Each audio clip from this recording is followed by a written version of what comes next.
What's up guys, Rogue9 here, and in this video I want to give you my first impressions of playing the new defender for Operation Wind Bastion, Jalal Qaid El Fassi. I will be giving you my opinion on his weapon loadout options as well as his gadget, and I will also be releasing a video in parallel to show off the new attacker Nomad, so look out for a link to that video in the end card.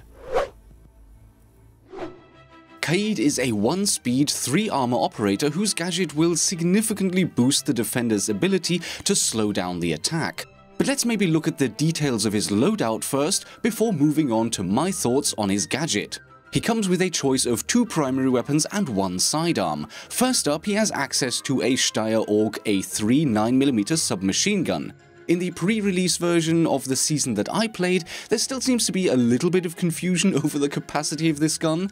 The description correctly mentions that it has a 32-round magazine, just like in real life, but the in-game capacity is only 31 plus 1, so somehow we've lost a bullet there. A minor issue for sure, but hopefully we will see the capacity adjusted to 32 plus 1 at some point in the future. The baseline damage of only 27 points and a listed fire rate of 700 RPM are both lower than the stats for most other SMGs in the game, and that results in a maximum damage per second output of a measly 315 DPS. That is the lowest of all primary weapons with the exception of Glaz's rifle, and yes, that means even lower than Caveira's M12 and Valkyrie's MPX. If we want to be effective with this new AUG, we have to go for those headshots, and luckily this will be made a little easier for us by the gun's extremely manageable recoil, and of course let's not forget its mobility rating of 50. In terms of attachments, we get the standard 3 optics, 4 barrel attachments including the suppressor, flash hider, compensator and muzzle brake, both grips and the laser.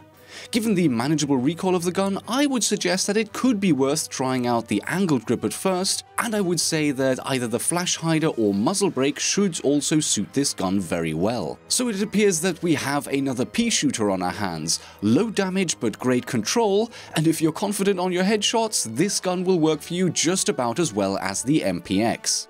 The alternative primary weapon available to Qaid is the TCS-G12 semi-auto shotgun, and this gun could make Qaid very interesting to play indeed, because it will be loaded with 12-gauge slug rounds instead of the normal buckshot, and it has access to an ACOG.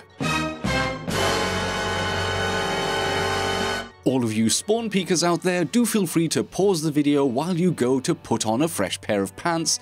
Don't worry, I understand. A hard-hitting, single-shot weapon with ACOG capability is something that some players will absolutely love, while many others might be a bit worried now. But before we all get too excited one way or another, let's keep in mind that this is still a shotgun, not a DMR. I fully expect the damage drop-off to start quite early, similar to the Boss G, and that might be a limiting factor on the long-range capability of the TCS-G12. Once the test servers go live, I will be able to look into this issue further, but for now, I would say the gun will probably require a good dose of skill and experience to be effective. In terms of the stats, the baseline damage is 84, making this gun a 2-shot to kill weapon at close ranges against all types of armor, and the capacity is 10 plus 1. Attachment-wise, we will be getting all 4 NATO-style sights, a beast of a suppressor that lowers the baseline damage to 71 points, both grips, and the laser for awesome hipfire accuracy. But here's the thing, as tempting as it might be to run this absolute meme cannon, you may not even need it because the GIGR sidearm fulfills pretty much the same role. With a close range damage of 74 points, the 44 mag semi-auto is only a touch less powerful than its 357 caliber competitors, the Keratos and the LFP 586, and that makes it able to 2-shot all enemies apart from 1 speeds with rook plates. And not only is this gun super powerful, but at long last we see the return of the pocket sniper, since this handgun comes with a fixed low power scope pre-attached. So at the end of the day, you may actually want to choose your primary weapon for close range fighting and use the 44 mag for longer range engagements. Its capacity of 7 plus 1 is lowish compared to most sidearms, but compared to the other high-powered pistols, it's actually still quite good.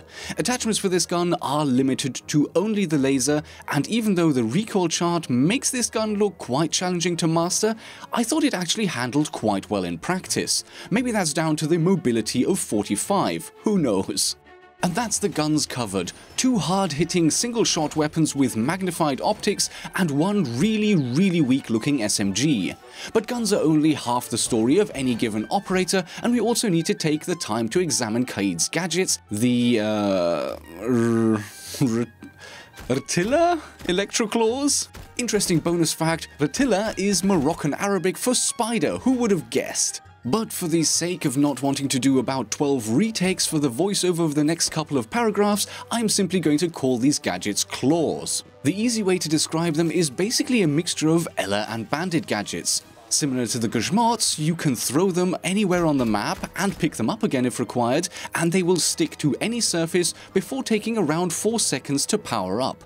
Once powered up, any reinforcements, that's walls or hatches, any barbed wire and even deployable shields within the area of effect of the claw will become electrified. This means that Kaid will essentially play a similar role to Bandit, but the claws are much more versatile. You can electrify multiple objects with a single claw, and either you or your teammate can even add gadgets to a claw that is already placed, and they will also be electrified. And the power of this deployment flexibility is significant. Look at this example here. I'm not really under pressure from defenders, and even though I can see the wire in front of me is electrified, I simply cannot spot the claw at all. For all I know, it could even be on the other side of the wall in the stairwell, or maybe stuck to the ceiling below. This kind of sneaky versatility will make the claws much harder to deal with compared to Bandit's dumb old car batteries. IQ, with her ability to sniff out these gadgets, could become very important to counter Kaid, and so could Thatcher because he doesn't really care where the exact location of the claw is. His EMP gadgets just need to land somewhere close by. Twitch can also take the claws out, but finding them won't be easy, and I would actually say that Kaid is more of a counter to Twitch than Twitch is to him. Think about it. Twitch drones can't jump, so electrocuted wire or a shield could be the perfect barrier, and if you manage to hide the claw on the other side of a wall or even the ceiling below, there is nothing that the drone can do about it. Yes, the claws only have a very limited area of effect, but I'm almost certain at this stage that we're going to see some very powerful setups with these devices hidden away in almost unreachable places. And with that in mind, the important question is, what happens to poor old Bandit now? Do we have to take him out behind the barn and put him out of his misery? Come over here, boy.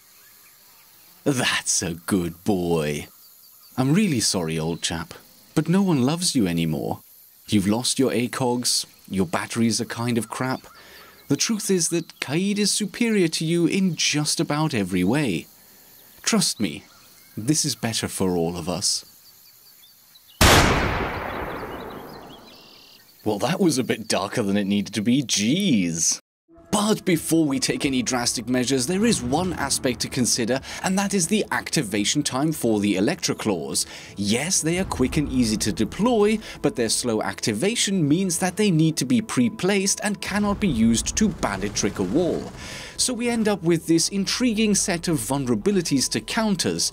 Bandit is very vulnerable to Maverick, but can deal with Thatcher quite well.